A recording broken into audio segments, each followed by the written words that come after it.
Hello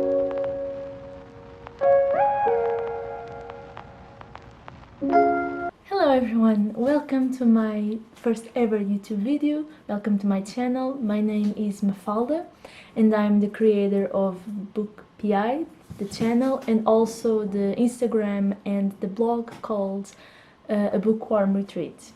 Thank you so much for watching and for being here. I would like to firstly say that I'm not an English native speaker, so if by any chance I make any mistakes, I'm sorry about that. I'm learning. So my channel is about books mainly, but I will also like to talk about lifestyle, PhD stuff, because I'm a PhD student, and other stuff that goes on in my life, but mainly books, because that's what I like and that's where my passion is. So bearing that in mind, today I bring a review of the book A Shadow in the Ember by Jennifer L. Armentrout, and let's just start with a very simple non-spoiler synopsis. So you do have Seraphine, or Sarah, who is a princess but is trained throughout her whole life to be the consort of the Primal of Death, and she is not an ordinary princess, therefore, as a consequence of it. Her mother actually doesn't acknowledge her as a princess, acknowledges as a means to an end, and so at 17 she's supposed to be... This is my dog, say hi. At 17 she's supposed to be given to the Primal of Death to be his consort. However, when that happened, the Primal of Death actually refuses her. So her life becomes a living hell for 3 years. And fast forward 3 years, you see Sira is actually living a life of, a murderer. She's actually her mother's favorite way of killing their enemies, and she's not acknowledged by her family as part of the family. So her mother, her stepfather, and her stepsister and brother, actually her stepbrother, don't acknowledge her in a way that you should think that a princess is acknowledged. However, her stepsister is actually pretty cool, so no harm done with the stepsister. However, things are kind of bad for Sira, but they are worse for their country, because Sira is supposed to be, was supposed to be the Primal of Death's consort in order to end a curse that is devastating the land. However, how do you end the curse? She actually needed to kill the Primal of Death, so she was trained throughout her whole life to be actually her killer, or his killer, so that she could be his killer. That's the right way to say it. And when he refuses her, everything falls apart, right? So the curse continues, people are dying from hunger and from all of that, and Sira feels responsible for all of that. So you actually have one night, Sira is doing her stuff, minding her own business, and she sees 3 gods killing a human and a human baby, and she actually tries to interview, but someone stops her, a god named Ash, and they actually together are starting to investigate why the gods are, or what are the gods doing in the mortal realm, and why they are here. So that's the questions they are trying to answer. And throughout her investigation, they actually start to develop feelings for each other, but she doesn't allow herself to feel, because she feels responsible for all the deaths that she has caused.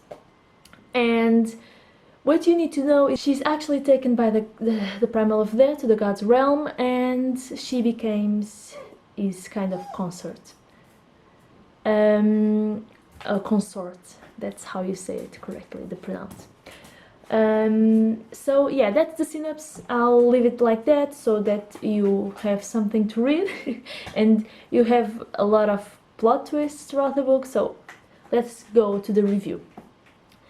So the first thing that I do like about A Shadow in the Ember and all From Blood and Ash novels, obviously, is the Armentrout writing style. So the author actually is pretty good at making the descriptions and the dialogues and everything simple and easier for everyone to follow. Me, as a non-English native speaker, actually feels I actually feel that's easier and simple in a sense that it's not like a simple language, but it's clear, and the arguments and the descriptions are super easy to follow, and I don't feel tired after reading a paragraph or bored because it was too long. You know, she has a very good and clear way of writing, and I love that. I really, really, really like that.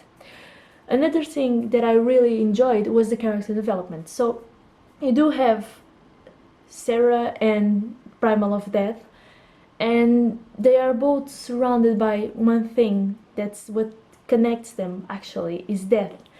And at the same time, you see that they are supposed to be, you know, comfortable in a sense with death, because in a way Sarah delivers death, and in the other the Primal of Death is death itself.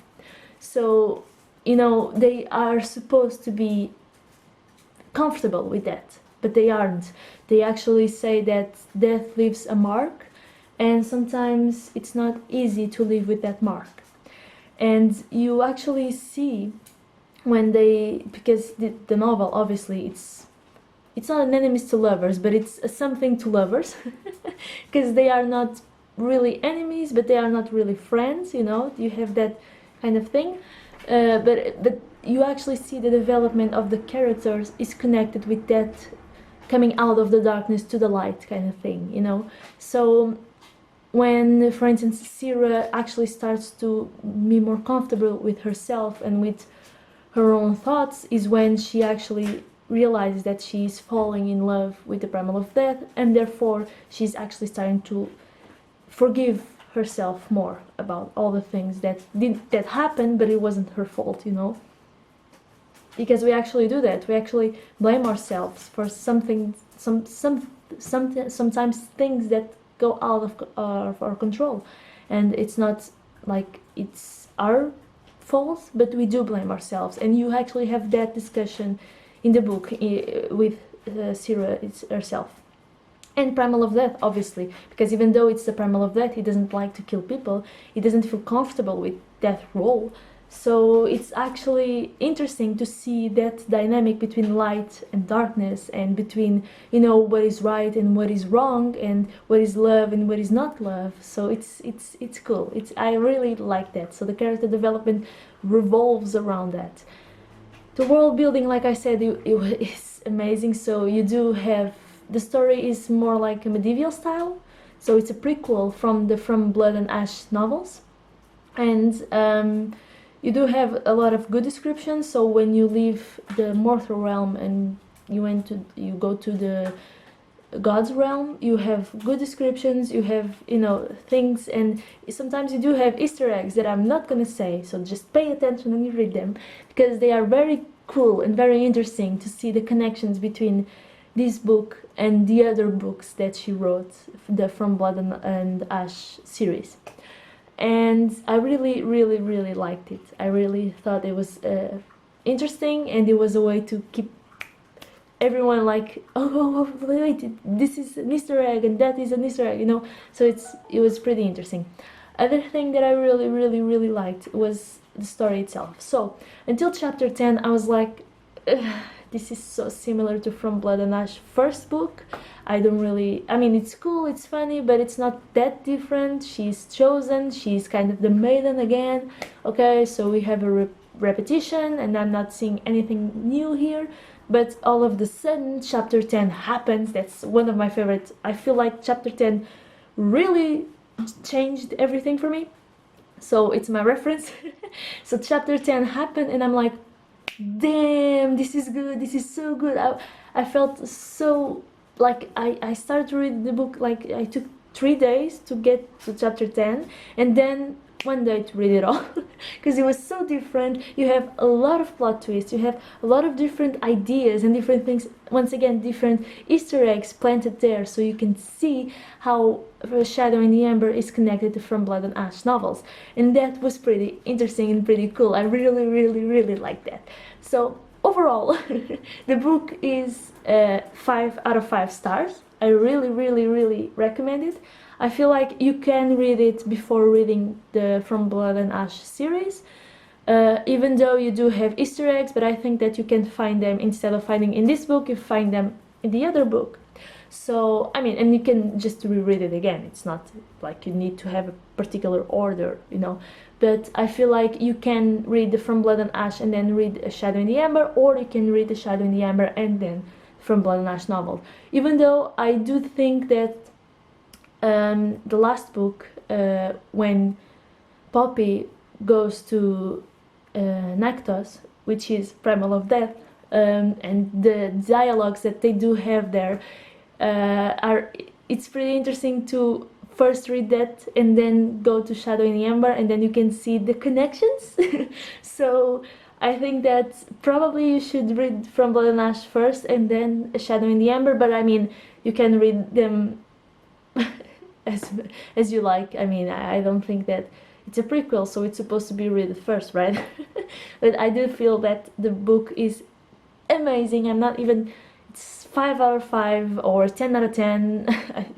It's super cool. It was super well written. It was one of the best books of 2021, and I can't wait for the next book of the From Blood and Ash series. That's The War of Two Queens, and that will come out this year, 2022, and I can't wait to read it because I really like the books, and you guys will love it if you love fantasy novels, if you love gods, if you love vampires, if you love, you know, all of that mystery kind of thing. This and these are the collection. This is the book for you, and From Blood and Ash is the series for you, for 100% sure, because everyone that I talk to and recommend this series, everyone is like, okay, thank you so much, because From Blood and Ash first book is not that much, but then I said, just read it, read the second and the third book, and they are like mind blown. So just think that all of the collection is amazing, and this book in particular, Shadow in the Ember, was amazing, a 5 out of 5 for sure. So that's my review. Thank you so much for watching. Please hit the subscribe button and turn the notifications on. I'll upload a video every Monday, hopefully every Monday at 7 p.m. Lisbon time, and I'll let you know more things in my Instagram, the Bookworm Retreat, or in my blog, where I also do book reviews. So thank you so much for watching, have a great week, and bye!